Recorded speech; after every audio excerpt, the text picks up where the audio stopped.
Hello and welcome to this tutorial on sentence fragments. As the name implies, sentence fragments are only part of a sentence. They can't stand on their own. There's something off with them. There are a few times when you can get away with fragments, and I'll talk about those on this tutorial, but often, no, there's something wrong with the sentence. So let's begin with this. And that is, what is even a sentence? Can you distinguish between the correct sentence and just a fragment? So look at these 5 sentences and decide which ones are complete and correct and which ones are fragments. And here they are. I dream because it is hot outside. When it rains, it pours, such as England, Spain, and Brazil.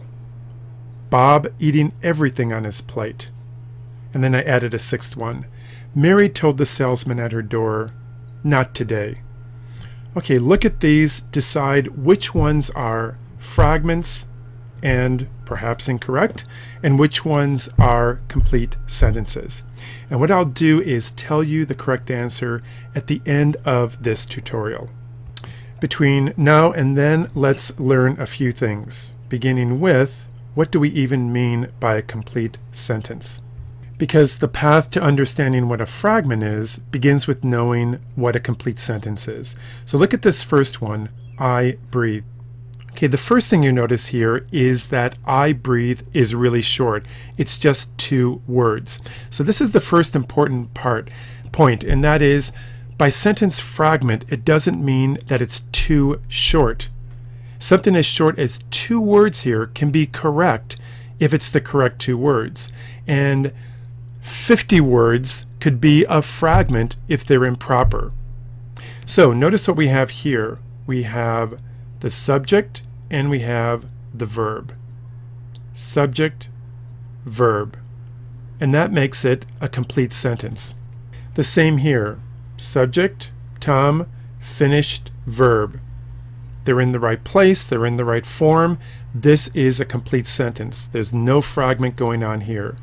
You need a subject, you need a verb, and you need them in the proper place, in the proper form. In the next 2 sentences, things get a bit more complicated. When Tom is finished with his homework. Well, Tom is finished, looks like a subject and a verb, but it's inside of this phrase. Same down here, we have Tom is finished, but it's inside of this because phrase. These are creating dependent clauses.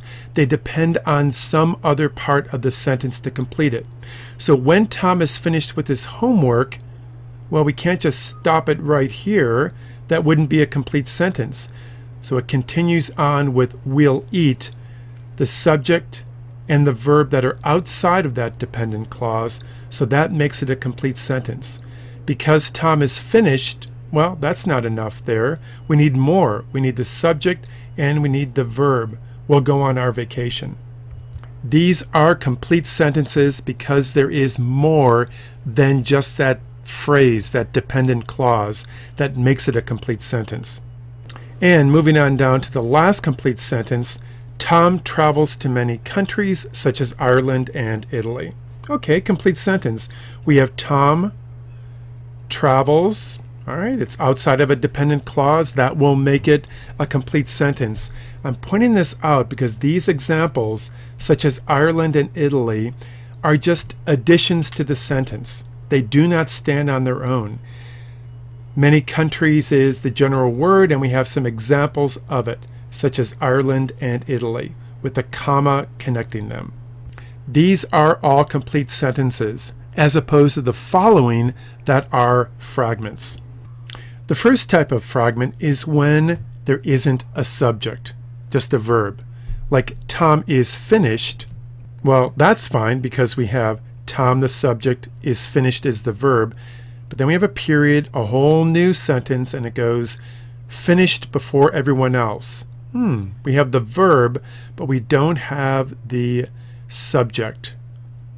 And that's the first type of fragment.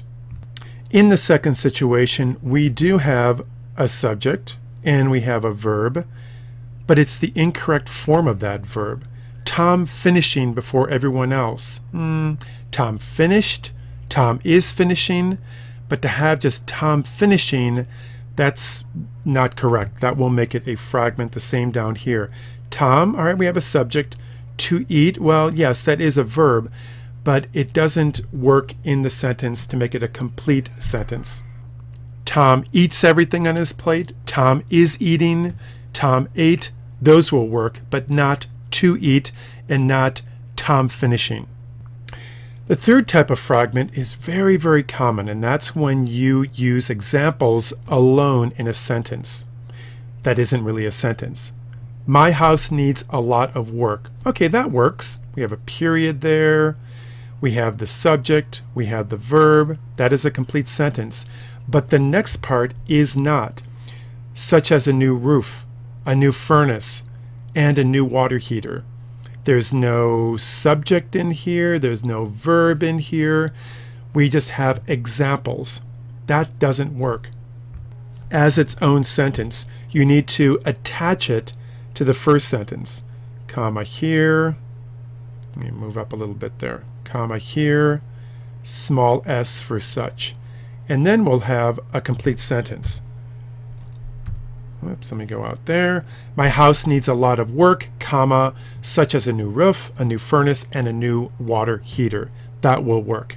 The last example of a fragment is when you have a dependent clause only. Dependent clause means that you have a partial sentence, partial phrase that requires something more to complete the idea. So here we have, when my son is finished with his project. My son, okay, that's a subject. Is finished, that's a verb, but it's inside of this clause. When my son is finished with his project, he will get a reward. You need something more here. Same with the next one. Because it is raining so hard, well, we have the it, subject, is raining, verb, but it's inside of this because phrase, so you need something more. Because it is raining so hard, comma, the mudslides will arrive. Next one. If it rains hard over the next 3 days, same situation. We have a subject, we have a verb, but it's inside of a clause, an if clause. If it rains hard over the next 3 days, comma, we won't have any school. So there needs to be something more there. The final point is, can fragments ever be used? Well, yeah. One time is for dramatic effect. For example, I once read an article in the New Yorker in which the writer used a single word, enough, as its own paragraph. Imagine that, a one-sentence paragraph. Sure, that's a fragment, but he used it for an effect, a startling effect. So it worked. But you don't want to overdo that, and you don't want to use it improperly. The second and more frequent use is in dialogue. And this is because people talk in fragments. And when you are writing dialogue, you want to replicate the real rhythms of people's talk. Okay, so for dramatic effect and in dialogue, sure, you can get away with it. But otherwise, not really. Okay, now that you know all of these rules, beginning with what is a sentence, and then to be aware of certain situations with fragments, like if there's no subject, or if there's a wrong verb, or if it is just examples trying to get away as its own sentence, or if there's a dependent clause, look again at these 6 sentences and which ones do you think are fragments and which are complete sentences. And the answers are 1, 3, and 6. Those will work. Complete sentences or a fragment that is okay. 2, 4, and 5, no. And number 2, because it is hot outside. No, that's not going to work. The word because creates a dependent clause. Number 4, such as England, Spain, and Brazil. No, those are just examples. No subject, no verb. This belongs with other information. 5, Bob eating everything on his plate. We have the subject, we have the verb, but the verb is in incorrect form. Bob is eating, that would work. Bob ate, Bob eats, that would work, but not eating.